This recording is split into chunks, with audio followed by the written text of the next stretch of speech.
Cara yang pertama adalah destilasi bertingkat minyak bumi. Jadi cara pengolahan minyak bumi yang pertama adalah dengan cara destilasi bertingkat. Ya, di mana prosesnya seperti berikut. Jadi dari destilasi bertingkat ini, yang pertama-tama crude oil atau minyak mentah itu kita masukkan ke dalam suatu penampungan yang disebut dengan boiler. Jadi dalam boiler ini crude oil atau minyak mentah itu akan dipanaskan sampai suhu 400 derajat Celcius. Nah, sehingga crude oil yang dipanaskan pada suhu 400 derajat Celcius itu akan menghasilkan uap crude oil. Nah, di mana uap crude oil ini itu akan dialirkan ke menara penyulingan atau menara destilasi. Nah, di dalam menara destilasi atau menara penyulingan, ya, uap crude oil yang awalnya suhunya itu 400 derajat Celcius, ya ketika dialirkan, ya kemudian sampai ke menara penyulingan, itu suhunya akan menurun. Jadi awalnya dari panas, kemudian lama-kelamaan akan menjadi dingin dan berada pada suhu atau interval suhu dari 0 sampai 50 derajat Celcius. Nah, di mana uap crude oil ini itu kan kita ketahui bahwasanya terdiri dari banyak sekali senyawa. Jadi banyak senyawa.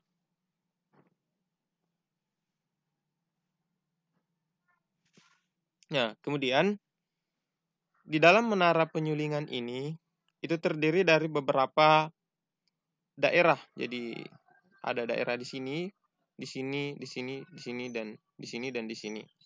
Nah, di dalam menara penyulingan itu setiap daerah itu dipisahkan dengan suatu plat. Ya, di mana setiap plat itu memiliki tutup gelembung atau bubble gum, sehingga itu memungkinkan ya uap-uap crude oil ini dari sini itu bisa bergerak ke daerah berikutnya. Nah, di mana di dalam pergerakan uap minyak mentah itu yang panas itu akan berubah menjadi dingin dan terus bergerak ke atas melewati plat-plat. Jadi di dalam menara penyulingan ini semakin ke atas itu suhunya akan semakin dingin. Nah, di mana uap crude oil yang mengandung banyak senyawa itu tidak semua senyawa dapat bergerak ke puncak. Jadi tidak semua senyawa itu bisa bergerak ke puncak. Ya, di mana nanti ada beberapa senyawa pada daerah tertentu itu akan mengalami kondensasi membentuk zat cair. Jadi ya, dari banyak senyawa ini itu akan terpisah. Jadi senyawa-senyawa ini lama-kelamaan akan terpisah, ya, di mana ada beberapa senyawa yang terkondensasi atau mengalami kondensasi, bisa di bagian sini, di bagian sini, di bagian sini, di bagian sini, di bagian sini, dan di daerah sini.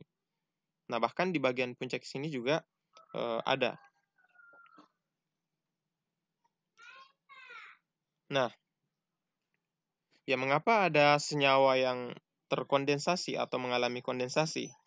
Ya kemungkinan pada daerah tersebut titik didih senyawa tersebut itu berada pada interval senyawa yang dimaksud. Ya, misalkan pada daerah 85 sampai 105 derajat Celcius. Ya, maka senyawa-senyawa yang memiliki interval titik didih antara 85 sampai 105 itu akan mengalami kondensasi di bagian ini. Jadi senyawanya akan berhenti di sini, tidak sampai ke bagian atas dari menara penyulingan. Nah, berarti pada setiap daerah ini itu akan terdiri dari kumpulan senyawa-senyawa dengan titik didih pada interval tertentu. Nah, campuran atau kelompok-kelompok yang memiliki interval tersebut, ya itulah yang dinamakan dengan atau disebut dengan fraksi. Nah, yang pertama, pada suhu 0 sampai 50 derajat Celcius itu diperoleh suatu fraksi yang disebut dengan fraksi gas. Ya, kemudian pada suhu 50 sampai 85 derajat Celcius, ya pada daerah ini, itu akan diperoleh fraksi bensin. Sedangkan pada interval suhu 85 sampai 105 derajat Celcius itu akan diperoleh fraksi kerosin. Sedangkan pada fraksi interval suhu 105 sampai 135 derajat Celcius itu akan diperoleh fraksi solar. Nah, berikutnya pada interval suhu 135 sampai 300 derajat Celcius, di sini akan didapatkan pada daerah ini fraksi minyak berat. Nah, kemudian pada bagian bawah dari menara penyulingan yang suhunya berada di atas 300 derajat Celcius, pada daerah ini akan diperoleh fraksi residu.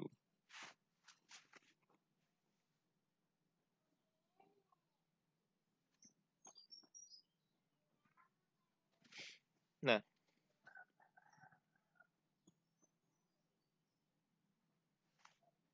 itulah fraksi-fraksi yang dihasilkan melalui proses destilasi bertingkat.